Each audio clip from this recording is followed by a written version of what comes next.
হামজা এলো স্বপ্ন নিয়ে, লড়বে দেশের মান, ভারত বসে ভাবছে শুধু কেমন হবে পরিণাম। আসসালামু আলাইকুম।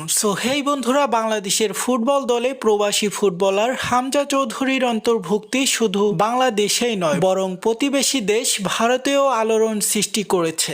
ভারতীয় ফুটবল ফেডারেশন AIFF জানিয়েছেন, প্রবাসী ভারতীয় বংশোদ্ভূত খেলোয়াড়দের জাতীয় দলে অন্তর্ভুক্তর জন্য নতুন নীতিমালা প্রণয়নের উদ্যোগ নিয়েছে। AIFF এর সভাপতি কল্যাণ চৌবে জানান, আমরা এমন একটি নীতিমালা তৈরির চেষ্টা করছি যা আমাদের বিদেশে থাকা ভারতীয় বংশোদ্ভূত খেলোয়াড়দের প্রতিভা কাজে লাগাতে সাহায্য করবে। ভারতীয় দলের স্ট্রাইকার সংকট মোকাবেলায় এই পদক্ষেপকে গুরুত্বপূর্ণ হিসেবে দেখা হচ্ছে। বর্তমানে 40 বছর বয়সী সুনীল শেট্টির উপর দলের অতিরিক্ত নির্ভরশীলতা রয়েছে। বাংলাদেশের প্রবাসী খেলোয়াড়দের অন্তর্ভুক্তির সাফল্য ভারতের জন্য একটি উদাহরণ হয়ে দাঁড়িয়েছে। এই পদক্ষেপ উভয় দেশের ফুটবলে নতুন দিগন্ত উন্মোচন করতে পারে। এখন দেখার বিষয় হামজা চৌধুরী বাংলাদেশের জন্য কি করে। সকল আপডেট পেতে চ্যানেলটি সাবস্ক্রাইব করে আমাদের সাথেই থাকুন। ধন্যবাদ।